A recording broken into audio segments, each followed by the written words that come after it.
I don't think I can handle this one. I cried too much in Infinity War, Jessica. I can't do this again. I was proud of you for not crying at all during this. I can't do this again. We're gonna try to manage this. This is our spoiler-filled review. Lots of spoilers. Don't watch if you haven't seen the movie. Get away now. No, you should still be on your bathroom break right now.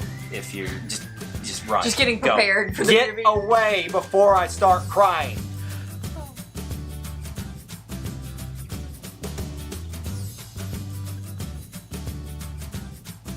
To get through this one without tearing up, without my voice cracking, without so many emotions, it's gonna be a chore. But this is a very exciting, amazing, epic film to talk about. Again, folks, if you didn't catch it in the title, do not watch this review if you have not seen Avengers Endgame and don't want to be spoiled. If you haven't seen it and you don't care, continue watching. But there are lots of spoilers We here. are talking about everything. And it is all on the table here. We're going to laugh. We're going to cry. I'm going to fall down a couple times probably. To be fair, you didn't cry in the theater. I was proud of you. That you saw.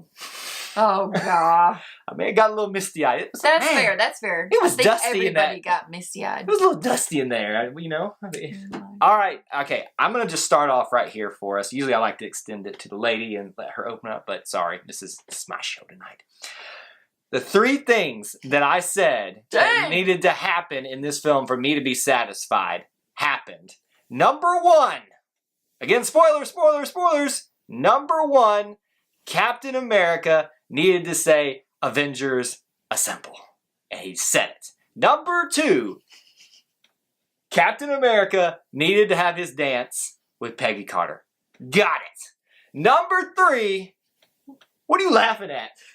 You're just so intense about this. Keep going. Number 3, Underoos had to come back. Spider-Man is back in the house. I'm so happy. It's just like, I mean, I know number 3 was kind of a given. We all knew Yeah, that but was- why don't we talk about that? Let's start there. Okay. Because Spider-Man's back, but his teacher is not. And there it is. The bomb has been dropped. You want to start off in the middle? Let's start off in the middle. Freaking Iron Man dead. What is going on? I didn't expect that. If anybody was going to die, I didn't think it was going to be Iron Man. So then tell me this. Who were you expecting to die of like the big characters if someone was going to die? Honestly, Captain America. I think that's what everybody thought. Everybody thought Cap was going to die. Yeah. My theory was he was going to die, but a version of himself was going to stay in the past. But his actual version kind of did that. But Iron Man ends up sacrificing himself. But I was going to say, but it was kind of this great, like, epic moment because the Iron Man that we know from all 3 Iron Man movies, plus the Avengers, plus every other cameo he's ever had. Yeah. Iron Man is a selfish kind of guy. Like, he's super selfish. And so for him to die in such a way, to sacrifice himself for the greater good of the Avengers and the universe, was actually a really wholesome moment. And it had to happen. And I was just proud that they did it that way. I'm having an epiphany here. Do you remember what his dad said when they were in the past to him? I'm going to butcher the quote, but he said something about, like, self-preservation usually trumps, like, helping others or something like that. Do you remember that quote? Yeah, and that's when the dad was like, you know, I'd rather have a daughter because if the son turned out just like me, he would be selfish. Yeah, so that was basically the thing. And it's kind of like he had that moment with his dad and, you know, kind of righted wrong, so to speak. You know, those moments he never had with his dad. And when his dad kind of basically told him what to do, you know, be about others, not about yourself. In that moment, he puts on the gauntlet knowing what's going to happen. We just watched Banner put on the gauntlet and unsnap everybody, and he gets, like, burnt to a crisp on his side and his arm injured. You got to think, anybody else who does that, they're going to die. And sure enough, and I didn't even think about that in the moment, is when Tony snaps, I was like, oh, this is awesome. Everything's, oh, shoot. And you realize as people start coming out, you know, Rhodey comes over to him. Then Spidey comes over to him.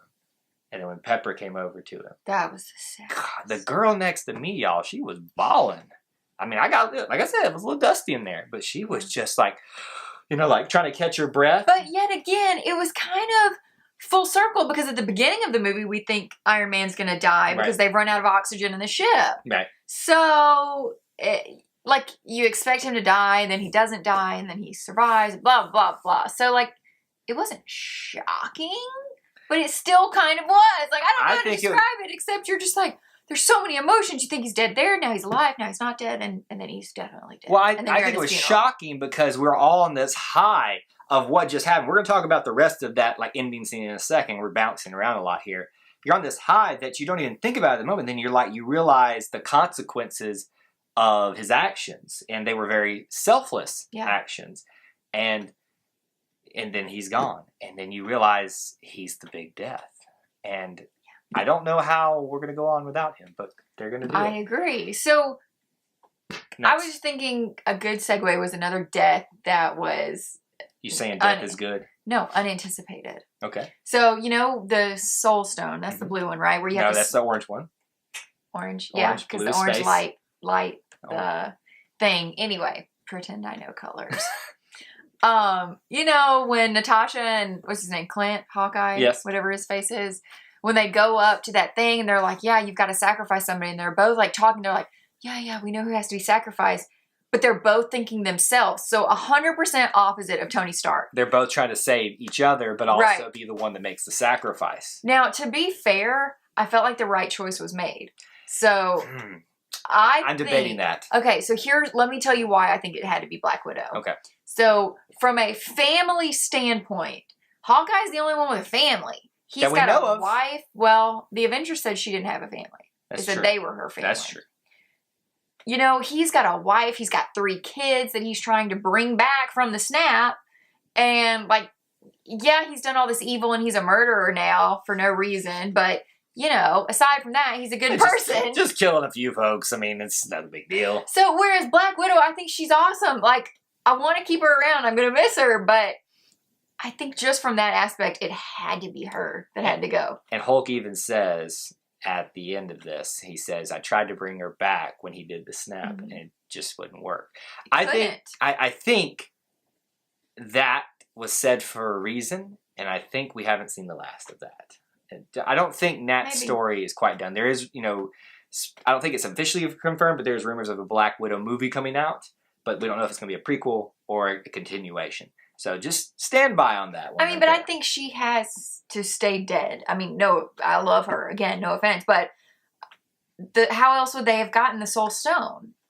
Because think, what's her name stayed dead from Infinity War? Gamora. No, but Gamora, the past version, was back. The past version. But unless we go in the past again, it's true. Gamora wasn't there. Think. When Star-Lord at the end of the movie, when he's looking at her picture and trying to search her and he can't find her, she's dead. And that was the saddest thing because I don't think she is, he sees her, but he can't get to her because she's still in the past and she's still dead. I disagree. I don't think she's dead, but we'll find out about that there. I think you're wrong. She's dead. Speaking of deaths, let's talk about who died twice in this movie. Oh, yeah. The big bad Thanos. So that was so weird. Let's be real. The very, 30 minutes of the movie and he's already dead. And you're like, okay, gotta go. Time to go. Well, what I love is how the Avengers made mincemeat of him in the first, 10 minutes of the film. That's what I'm saying. And, boom, boom, I've got you. You can't go anywhere. Thor is just like... Don't lose your head, dude. I mean, literally just lops it off from the side. But I see why everybody was ticked off with Thor, too. Thanos was talking. He was giving them information. Thor's like, whatever!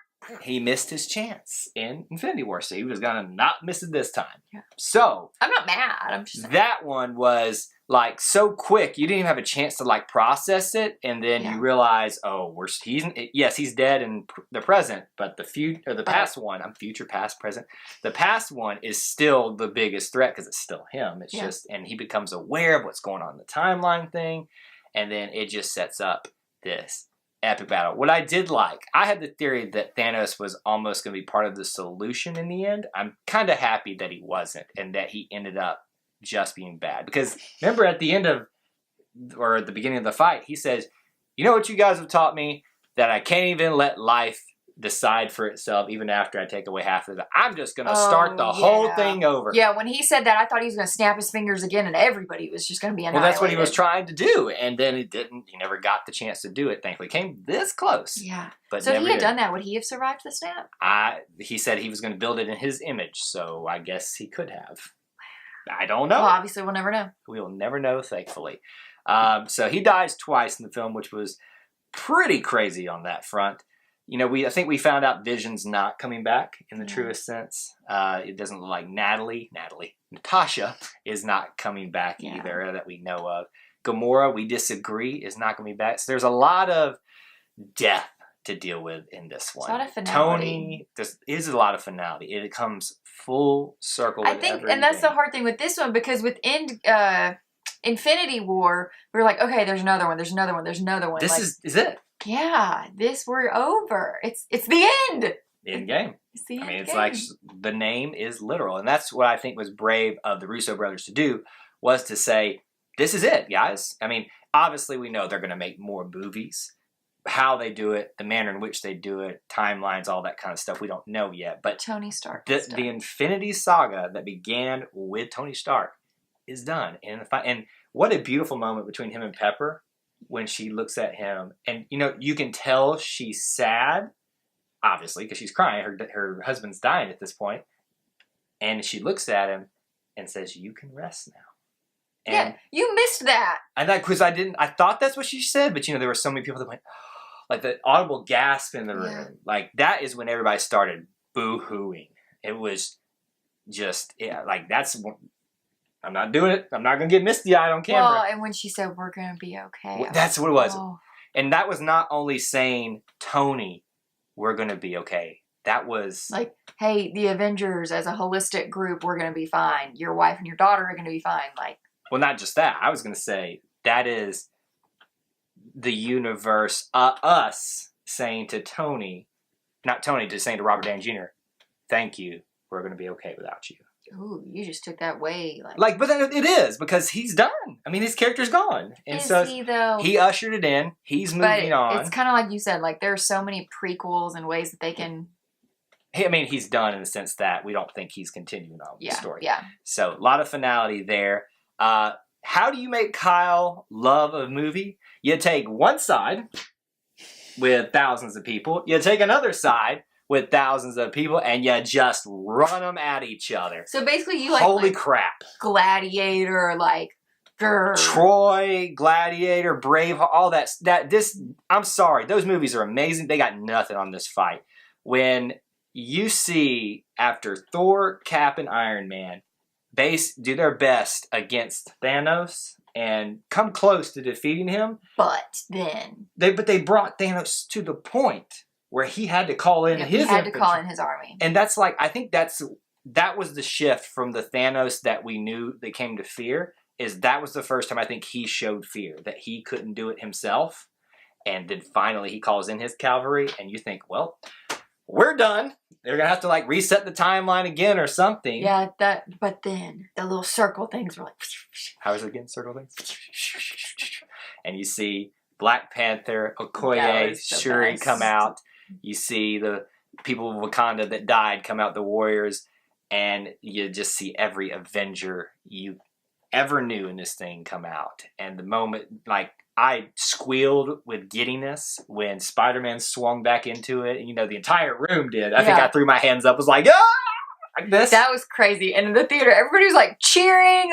It was hilarious. People were clapping with every new person, when Black Panther came out, and then when Ant-Man came back, even at the end. Oh, a giant, everybody forgot about that he could go giant. It's that was the best part, is Doctor Strange looks at Benedict Wong and goes, is that everybody? He goes, what, you wanted more? And then all of a sudden, poof, here's Giant Man bringing out Hulk and War Machine and Rocket. And it's all right, now it's That's time. when I got excited, was Rocket. Yeah, you just love Rocket. I love that little raccoon. And that scene as they look across the assembled heroes, and then it looks straight at Cap, and of course in the background, he says, Avengers. But here's the one thing. They got quiet, and I thought we were going to get assembled! No. And it was just this whisper. And yeah, it's fine. I'm glad they said it, but I just wanted him to be say it as loud as he could, and then they all start running. I think that shows that they weren't as hopeful that they would win. Yeah, that's true. They didn't know. So it was more Avengers assemble. And then just all epicness breaks out here. All right, look, we bounced around from the things that I like in this movie, the 3 things I predicted that came true, the deaths, the lives, how would the bouncing around in time? Did you get confused at all with that? I really didn't. Yeah. Because they gave us the little thing on the screen, you know, New York, 2013. They did a good job of that. You know, whatever. What is that? That place starts with an M. Morag. Yeah, Morag, that one. So, like, you know, it just gave us. And I knew where they were. And all the callbacks to the old previous movies, Star-Lord dancing to, you know, come and get your love. It's the Avengers original fight scene in the first movie. The Winter Soldier elevator scene. I got excited on that one, but it was the reverse of it. And, you know, it's just so much to take in. That's why I'm going back to see it a second, possibly a third time, just so I can say, okay, what did I miss here? Because I'm so freaked out about this. And I got to see that ending scene again here. What haven't we covered yet? Oh, let's look at our notes. I think we have covered most of the things. I think we really did, actually. Only other thing, Captain Marvel, it's like an afterthought in this one. Yeah, like she came flying in at the end to help save the day, and she kind of did save the day. She saved it at the beginning and the end, but she was gone. But where was she? Like, here's the thing, though. If she is basically all-powerful as she appears to be, it kind of makes it too easy. So I'm kind of glad she was going to help the rest of the universe, galaxy, whatever, and then come in to help him when she could. So I think it's, you know, it's a little convenient, but at the same time, I think it didn't take the spotlight away from the other characters. And honestly, I mean, I like her. I liked her movie. I liked her character. But I was glad that this movie was mainly about the originals. Yes. And mainly about the people that were in Endgame. Infinity War. Sheesh, Jessica. And since Captain Marvel didn't come in until Endgame, you know, it was kind of good that we got to. Hey, she's here, but she's not super here. She's just getting started in this universe, so they're not trying to like full blown go into. They're not forcing her on anything.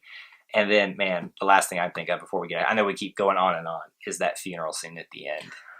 Gosh, when you see all the groups they're like going together through the different groups, and you feel like you're walking through the way the camera angles are. Yep. Oh God, that was so sad. And what's his face? Penguin with Penguin. What's his name? Who, Penguin? With what is this, Batman? What's his name? Tony Stark's guy, his partner, his assistant. War Machine? No, Kyle. At the end. With Happy Hogan. Happy Hogan. Oh, I call him Penguin. But I don't know. When Happy was with this little girl. He said, "I will get you as many cheeseburgers as you want." No, my favorite was, "Your dad loved cheeseburgers." Yeah. All right, we have gone on and on about all this stuff, and I'm sure we've missed a ton of things here. We've also done a spoiler-free review if you want to go check that one out as well. Obviously not probably as fun as this one, but it's over there if you want to go check it out as well. Too much. If we keep going on, I'm just going to keep talking, crying, squealing, throwing my hands up in the air about this movie. It was an amazing end to an epic journey. What an Endgame. Now, we want to know from you in the comment section what you thought about the game, things you want to talk about, what did we miss from this film? Let us know down in the comment section below, and it is spoiler-free, not spoiler-free, but it's free. Spoiler-filled. You can talk about spoilers on this one. Spoiler-filled in this one. Do it now. Let us know what you think. What else should they do? You can also find us on social media, so please be sure to like and subscribe to us on YouTube, and you can find us on Instagram, Twitter, and Facebook. This feels a little hollow saying this now. Until we assemble again. And we'll see you real soon. Bye.